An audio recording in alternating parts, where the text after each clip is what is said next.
Boreal have steadily been working through their range, updating their collection, and the Mutant 3.0 is the latest to receive that treatment. It's had a fairly substantial overhaul, but still features the same focus, which is top-end performance bouldering.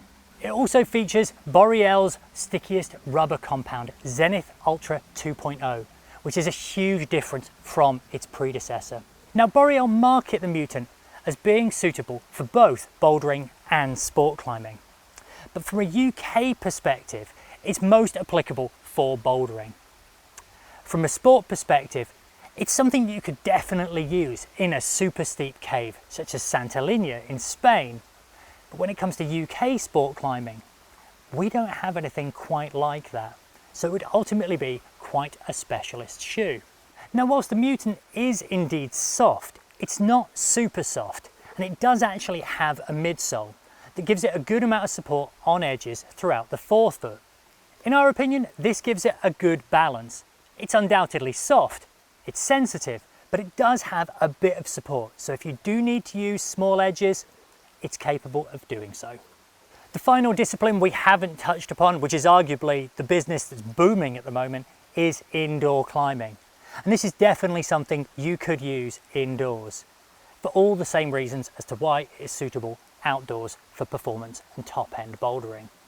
Now, something that Boreal consistently do is put quite a lot of rubber on the soles of their shoes. And depending on the size that you get, the Mutant varies between 4 and 4.5 mil of rubber, which is quite a lot.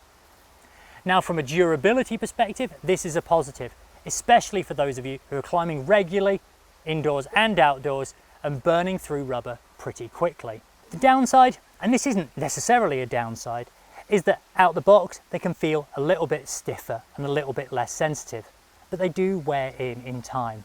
So there's pros and cons.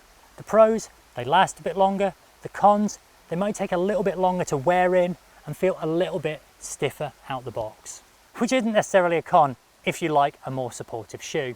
It's also worth mentioning we have had no issues whatsoever with the degrees of sensitivity that these provide. The other thing you'll notice throughout the Mutant is the abundance of rubber, both on the sole and on the toe and heel as well. In the modern day and age, you need a good sized toe patch, and the Mutant has as big a one as is possible, really. When it comes to fit, the Mutant is definitely something to try before you buy, if you can. There's a higher volume and a lower volume version available, although what I'd say about both is that they are probably each above average in terms of their volume. When it comes to width, the low volume is slightly narrower, and the higher volume is potentially somewhere in the middle. But the crux when it comes to the fit is whether or not you can actually get your foot into them. The issue we've found is that the opening where you get your foot in is very narrow, and the elastication used nearby is actually quite tight. So I think I could have downsized half a size in these compared to the size I eventually went with, but for the fact that if I had, I simply wouldn't have been able to get my foot into it. So I went down 1.5 UK shoe sizes to get into these, and I think I could have gone down 2 for a performance fit.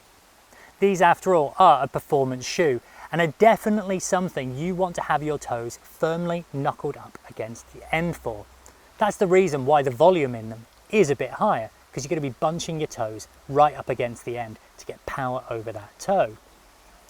But I couldn't do that, and I think it's worth trying them on in order to ensure that you can get the best fit possible. Also, just on a practical level, if you are bouldering, like we have been today, in the warmest conditions of the gritstone year, it's quite awkward to get them on and off quite quickly, which you'll often want to do with tight-fitting shoes in between attempts on boulder problems. That said, the crux of any shoe is whether or not it fits. That's always been the case and always will be. And if you do get the Mutant to fit, it is a really good performance bouldering shoe for both indoors and outdoors use. I quite like the fact that Boreal put a little bit of extra rubber on the bottom, because durability and things wearing out is ultimately going to cost you. And if it lasts a bit longer, it will cost you a bit less in the long run. The final thing I'll say, which I've said about a lot of Boreal shoes in recent times, is the quality of the rubber. Zenith Ultra 2.0 is exceptional and is one of the stickiest compounds out there that still performs well on edges. It's a really good all-round rubber compound.